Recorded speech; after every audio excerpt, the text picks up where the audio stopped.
को लेकर हो रही है? ये अधिवेशन हो रहा है दलित मुद्दों के ऊपर, और जो दलितों के ऊपर लगातार अत्याचार बढ़ रहे हैं उसके ऊपर। इस अधिवेशन में हम लोग चर्चा कर रहे हैं कि आज़ादी के अंदर जो सपना देखा था हमने कि एक आज़ाद भारत के अंदर सब लोग बराबर होंगे, सब आर्थिक सामाजिक तौर पे बराबर होंगे, राजनीतिक तौर पे तो हमें बराबरी मिल गई, पर वो सपना हम देखते हैं कि आज़ादी के 70 साल के बाद भी आबादी का बहुत बड़ा हिस्सा जाति का गुलाम है। उनकी पहचान इंसान होने के नाते नहीं, नागरिक होने के नाते नहीं, उनकी जाति से उनकी पहचान होती है। और आज भी जाति के उनकी पहचान उनको संसाधनों से महरूम करती है, आर्थिक संसाधनों से महरूम करती है, और समाज के अंदर जो समानता मिलनी चाहिए वो नहीं मिलती है। इन मुद्दों को लेकर आज हम लोग यहाँ पर इकट्ठे हुए हैं कि जो संवैधानिक अधिकार भी मिले थे उनको भी किस तरह से आज की सरकारें धीरे धीरे ख़त्म करती जा रही हैं, कैसे उनको चिन्हित करते हुए व्यापक एकता बढ़ाते हुए इसके खिलाफ लड़ाई लड़नी है। आपका आगे का क्या एजेंडा है? आगे का एजेंडा ये है कि वर्तमान जो केंद्र सरकार है और आपकी विशेष तौर पे भाजपा की राज्य सरकार है, वो तो मनुवाद को अपने संविधान से ऊपर मानती है, और उसका फल ये होता है कि ये जो आरोपी हैं, ये जो हिंदुत्ववादी हुड़दंगी हैं, जो दलितों पे अत्याचार करना अपना अधिकार मानते हैं, उनको खुला संरक्षण पूरे भारत के अंदर मिल रहा है, और जो दलितों के हक हकूक़ हैं उनका हनन हो रहा है। इस मसले के ऊपर, इस स्थिति के अंदर जो आर्थिक नीतियाँ और ये जो सामाजिक मुद्दे हैं, इनको एक मंच पर लाते हुए जो खेत मजदूर है, जो दलितों के संगठन हैं, उनको मुद्दों के ऊपर आंदोलन को विकसित करना पड़ेगा। अभी ये तय हुआ है कि जून महीने के अंदर पूरे हरियाणा के अंदर इस तरह के सम्मेलन होंगे, और संभवतः अगस्त सितंबर के अंदर इस करनाल के अंदर एक राज्य स्तरीय आंदोलन हम लोग करेंगे, जहां पर भूमि का सवाल, जहां पर सोशल वेलफेयर का सवाल, जहां पर आरक्षण का सवाल, जो संवैधानिक मुद्दे हैं, जो अधिकार हैं, उनको बचाने के सवाल को उठाया जाएगा, और सरकार को मजबूर किया जाएगा कि वो लोकतंत्र पे सरकारी नुमाइंदे होने के नाते उस पर बोलें और उन जो मांगे हैं वो दलितों की पूरी करें। बहुत से मंच हरियाणा के अंदर बने हुए हैं दलितों को लेकर, लेकिन जब साझा लड़ाई लड़ने की जब बात आती है तो कहीं ना कहीं विचारधारा उनकी आगे अड़ जाती है, तो उसको आप कैसे संतुलन में लेके आओगे? देखिए, ये समझने की बड़ी ज़रूरत है। इसका उत्तर तो बहुत पहले BR अम्बेडकर ने उस समय दे दिया था कि जो दलितों का मसला है उसके ऊपर जब अपने काम करना है तब एक ही विचार है, और विचार है समानता की लड़ाई के लिए। ये जो विचार आप जिसकी तरफ इशारा कर रहे हैं कि विभिन्न राजनीतिक पार्टियों के पिछले संगठन हैं, या कुछ अतिवादी अपने आप को जो सो कॉल्ड दलित संगठन भी बोलते हैं, जो ये बोलते हैं कि शायद दलितों की लड़ाई लड़ना केवल दलितों उसके लिए आगे आएंगे, जो अम्बेडकर जी जो बोलते थे कि ये तो सामाजिक न्याय की लड़ाई है, समाज के सभी तबकों को इकट्ठा होकर इसके लिए हमें लड़ाई लड़ने की ज़रूरत है। तो वही प्रिंसिपल के चलते जो भी इस समानता की लड़ाई के अंदर आना चाहेगा, हम उनका स्वागत करेंगे। वो किसी भी राजनीतिक पार्टी के हो, वो किसी भी जाति के हो, वो किसी भी धर्म के हो, उनसे कोई गुरेज नहीं है। बस मकसद है समानता की लड़ाई, आर्थिक, सामाजिक और राजनीतिक समानता की लड़ाई, जिसके ऊपर दलित हाशिए के ऊपर है, उसके लिए इकट्ठे होकर लड़ाई लड़ेंगे। दलित के मुद्दों को लेकर, या ये कह लीजिए जो इसका शोषण हो रहा है, उसको लेकर दो बड़े महापुरुषों ने अपना जीवन का त्याग दिया, लेकिन जब उनको बनाने की, उनके जन्मदिन बनाने की जब बातचीत आती है, उनको कहीं ना कहीं मंदिरों में, मूर्तियों में कहीं ना कहीं वहाँ पर सेट करते हैं, तो कहीं ना कहीं ये दलित जो मंच बने हुए हैं वो इनको इस लाइन में लेके आते। क्या ये एक प्रकार का दोषी नहीं है वो समाज? ये बेसिकली पूरी प्रक्रिया है, जो उसका जो मूर्तिकरण है, हिंदुत्वकरण है, वो दलित की लड़ाई को कमज़ोर करता है। बाबा साहेब जो मानते थे कि ये जो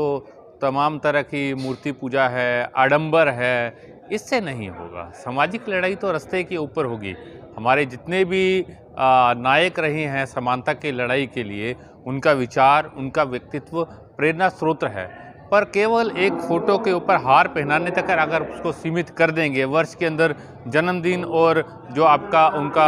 डेथ एनिवर्सरीज हैं उसको मनाने तक सीमित कर देंगे, तो वो अपने आप में दलित आंदोलन के साथ, समानता की लड़ाई के साथ धोखा है, उसको कमतर आंकता है। उनसे जीवन से प्रेरणा लेकर उनके जीवन के मूल्यों को अगर हम मानते हैं तो उनको अपनी लड़ाई के अंदर उसको लाना पड़ेगा, वहाँ पर जनता की व्यापक एकता बनाते हुए लड़ना पड़ेगा। अन्यथा बाबा साहेब की मूर्ति की आपने बाबा साहेब के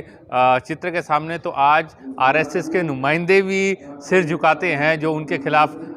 सड़क पे आकर आंदोलन किया करते थे। उससे मकसद हल नहीं होगा। मकसद होगा उनके मूल्यों को जीवन के अंदर धारना और लड़ाई के अंदर उसको लागू करना। जिस आप आरएसएस की बात करते हो या मनुस्मृति के मुताबिक जो लोग काम कर रहे हैं वो आज सिर झुकाते हैं, तो ये एक प्रकार का वो अवसरवादी उनका तरीका है या वाकई में उनको कहीं ना कहीं ठीक मान रहे हैं? ये लोकतंत्र के अंदर उनकी मजबूरी है, क्योंकि बाबा साहेब ने एक जो बड़ी लड़ाई हासिल की थी, जीत हासिल की थी, वो थी समानता राजनीतिक तौर पर, जो एक वोट का एक मूल्य का अधिकार देकर उन्होंने हासिल की थी। हालांकि उसमें भी ये बोलते थे कि सबको यूनिवर्सल फ्रेंचाइजी नहीं होनी चाहिए, मतदान का अधिकार नहीं होना चाहिए, पर वो जो लड़ाई हासिल करके सबको राजनीतिक तौर पे बराबर कर दिया, तो मजबूरी है आबादी का इतना बड़ा हिस्सा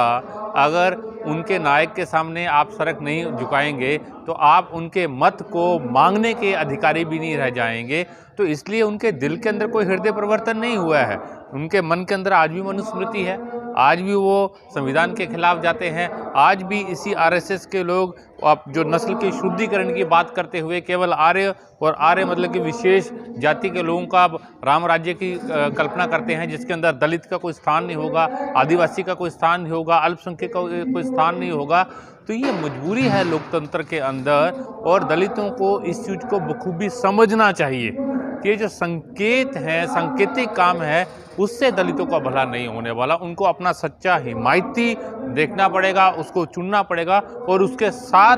आंदोलन में भी और राजनीतिक तौर पर भी खड़ा होना पड़ेगा। आगे की रणनीति क्या है? हमारी जो आज करनाल के अंदर दलित अधिकारों को लेकर के जातीय उत्पीड़न के खिलाफ यहाँ पे राज्य कन्वेंशन हुई है, उसमें कुछ हमने फैसले लिए हैं कि आने वाले समय में हम हरियाणा के अंदर इन मुद्दों को लेकर के गांव-गांव में, गली-गली में, मोहल्लों में, शहरों में हम जाएंगे। क्योंकि आप देख रहे हो कि पूरे हरियाणा के अंदर दलितों के ऊपर किस तरह से अत्याचार हो रहे हैं, और इसके साथ साथ अत्याचार ही नहीं, ये जो सुविधाएं हैं, चाहे वो सरकारी योजनाओं के तहत जो मिलती हैं, आज वो भी जो है छिनती नज़र आ रही हैं। स्कूल में जो हमारे बच्चे पढ़ते हैं उनको कोई वजीफ़ा भी नहीं मिल रहा, कई महीने हो जाते हैं, कई साल हो जाते हैं। और उसके साथ साथ जो है शिक्षा से भी वंचित करने का जो सरकार का जो अब एक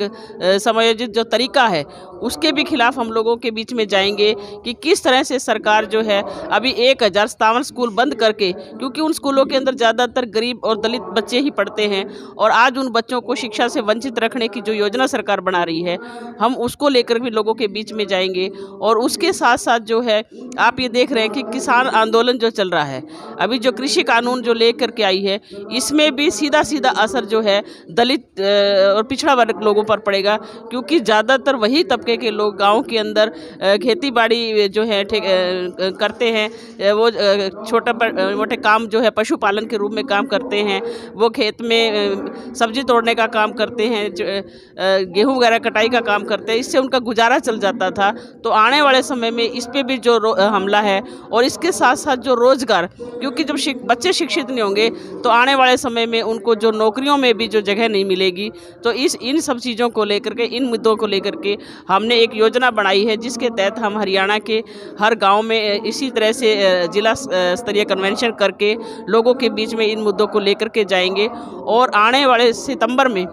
हम जो है हरियाणा सरकार पे एक बड़ा कट करके इन सब मुद्दों को लेकर के दबाव बनाएंगे, ताकि सरकार ये इन चीज़ों का ध्यान रखे कि ये जो दलित लोग हैं, ये देश की, हरियाणा की कम से कम 20% आबादी है, इनको अनदेखा किया जा रहा है। आप ये देखें कि हरियाणा ने तो एक कानून ये भी पास कर दिया कि जो पढ़ा लिखा नहीं है वो चुनाव नहीं लड़ सकता। आप ये देखें कि दलित लोग हैं जो ज़्यादातर अभी तक अनपढ़ हैं, उनकी शिक्षा का तो कोई ऐसा माहौल ही नहीं बन रहा जिससे कि वो पढ़ पाएँ। लेकिन उसके साथ साथ सरकार ने एक ये जो है तानाशाही रवैया अपना करके जो ये इसको चुनाव में वंचित रखने का भी जो प्रावधान किया है, उसकी भी हम निंदा करते हैं। तो ये सब बातें जो हैं हम लेकर के लोगों के बीच में जाएंगे। कौन कौन से जिले से या राज्य स्तरीय आपकी कन्वेंशन में लोग आए हुए हैं? इसमें तो तकरीबन हर ज़िले से आई हुई है। गुड़गांवा से हैं, हिसार से हैं, फ़तेहाबाद से हैं, जींद से हैं, सिरसा से हैं, करनाल, पानीपत और आपका ये और जो ज़िले हैं उन सबसे तकरीबन हर ज़िले से इसके अंदर शामिल हुए हैं। और इसमें 4 संगठनों ने मिलकर ये आयोजन किया है। और हमारा ये भी प्रयास रहेगा आने वाले समय में कि हरियाणा के अंदर जितने भी दलित संगठन हैं, दलित और पिछड़ा वर्ग के संगठन हैं, उनको मिल करके लेकर के हम एक साथ इस लड़ाई की ओर बढ़ेंगे। मैडम कौन कौन से संगठन? इसके अंदर अखिल भारतीय खेत मजदूर संगठन है, इसके अंदर हरियाणा खेत मजदूर यूनियन है, इसके अंदर जो है दलित अधिकार मंच है और दलित सुरक्षा समिति है और जनवादी महिला समिति भी इसका एक हिस्सा है। मैडम आप एक महिला होने के नाते और साथ में एक दलित महिला का जो दर्द होता है, वो जिस समाज में जो जी रही है, वो उसको लेकर एक क्या आपको नहीं लगता कि उसको लेकर कुछ अलग से स्ट्रगल करना चाहिए इन मंचों को? ऐसा कहीं हरियाणा में आप लोगों ने किया है? बिल्कुल ये होना चाहिए, क्योंकि जो महिला है वो सबसे पहले तो एक महिला है, उसका महिला होने के नाते ही उत्पीड़न होता है। दूसरा, अगर वो दलित है तो और ज़्यादा उसकी जो है उत्पीड़न का जो रेशो है वो बढ़ जाता है,